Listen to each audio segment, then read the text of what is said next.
What is your favorite stat on yourself? My favorite stat on myself is all gold medals, no silver, no bronze medals. Yeah, That consistency. that's crazy. Oh, really? Let's see how his fellow competitors felt about him when he was actually competing. He didn't pull up. He's a chicken. He didn't pull up at all. He's just a chicken. He's afraid to lose. I think what he should do is we should run this race over again so I can kick his ass one more time. This race was never going to prove who the fastest man in the world is. All it was going to do is to shut Michael Johnson up.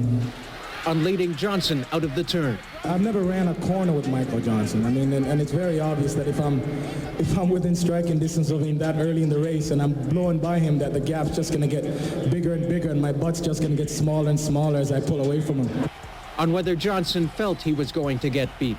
I don't think Michael felt that he was going to get beat. He knew he was going to get hammered after the first 30 meters. So, I mean, he had to pull up. What's up, everybody? Mr. 100K a day here. And today we are going to be talking about Michael Johnson's Grand Slam track league that's going to be debuting next April of 2025. Now, they just announced that Fred Curley and what's his name? Kenny Bednarek have signed up, and they already have a few people. They have, I think, Sidney McLaughlin, a few other people who are going to be racers in this particular thing. So this is what they have on the thing. They have Sidney McLaughlin, Josh Kerr, Cole Hocker, Yared Nuguse, Fred Curley, Kenny Bednarek. These are the people who've signed on to this stupid track league that's coming up. And I think Michael Johnson, being the guy who, multiple time Olympic gold medalist, world championship gold medalist, him being the leader of this. I've said this before. This is going to be a total disaster. I don't see this track league lasting 3 years. I think it's going to crash and burn. They have not announced any type of distribution rights as far as who's going to be broadcasting it. I think it's going to end up on Flow Track or something like that. But I think this idea is a total disaster. It's a total piece of crap. And the reason why is because this is about elitism in track and field. He said we want to see the greatest, we want to see the best, we want to see the top face each other. We already see that for the most part. We already see that. The problem is we didn't need another track and field league. We did not need that. What we needed was the track athletes to actually get smaller, face each other in more meets. For people who are actually already competing, like Sidney McLaughlin, we already see Fred Curley, Kenny Bednarek run. We see him run every week. We didn't need them to be in another league to promote the sport. What we needed was Sidney McLaughlin to come out here and run and promote track and field in the United States. And guess what? We had the Golden Tour, whatever they call it, the Golden Spike Tour over here in the United States. They could have ran at the LA meet, the New York meet. We did not need another Grand Slam. We did not need the Grand Slam or another track and field league. But I'm going to tell you one thing right here, right? Michael Johnson is the worst person on earth to promote this. And I've said this before about Michael Johnson was not a competitor who did well when he went heads up against other top talent. How can we have a guy who's a known coward, a known person who, when his heyday, was a prime example of what track and field was not supposed to be when it comes to heads up, top level competition? How he gonna turn around and try to lead this thing? We do not need that. What they need is the track and field that they already have get distribution rights. The track and field committee needs to get rights representing the athletes to the streaming that's going to be done for the meets. So getting the top 8 or the top 10 or the top whatever athletes at a meet, that's not what track and field needed. They need to live up all track and field, because guess what? That guy who may be running 10.1, he could do a lot better if they had money being distributed through the athletes better, and he can train better. He ain't got to work at Walmart or Kmart. Well, not Kmart. But he ain't got to work at Macy's to be competitive.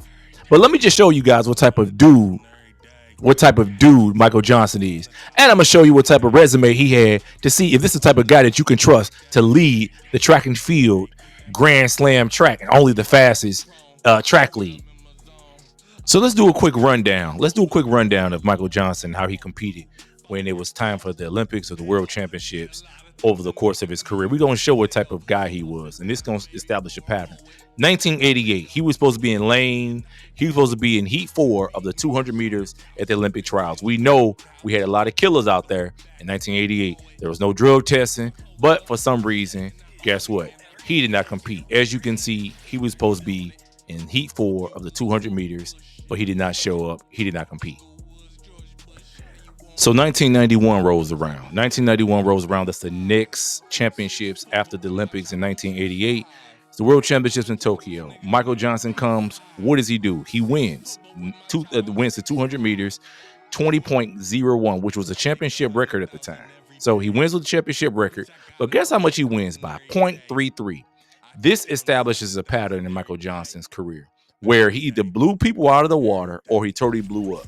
When guys were there actually challenging him within a quarter of a second or 0.3 of a second in the 200, or at least a half a second in the 400, then he folded anytime. So he really blew these guys out of the water. 1991, he runs 20.01, wins the world championship, his first title, in 20.01, where there was really nobody challenging him. So going into the Olympics next year, you would assume in 1992 that he was going to be the man in the Barcelona Olympics. Let's see how that turned out. What is your favorite stat on yourself? My favorite stat on myself is all gold medals, no silver, no bronze medals. Yeah, That consistency. that's crazy. Well, guys, let's make sure we're clear about this. Here's Michael Johnson right here, 1992, the semifinals of the Olympics, the 200 meters in Barcelona, and this is how he competed. So we see him on the inside. He's in lane 2. He talks all this stuff about only getting gold at the Olympics, but he forgets about his 1992 performance. And this is him running. That's him in lane 2. He's in about fifth or 6th place right there, and he's getting rolled on. As y'all can see, that 1, 2, 3, 4, 5. He finished 5th. He finished 5th in the semifinals. He didn't make it to the finals. So he brags about this. Now let's not forget, in the semifinal, in the other semifinal, Mike Marsh ran 19.73.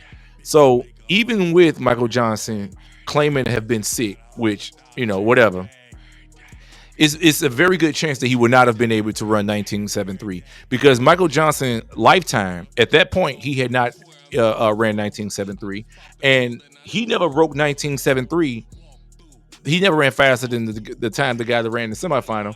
He didn't break that until he was, into 1996, for a full 4 years later.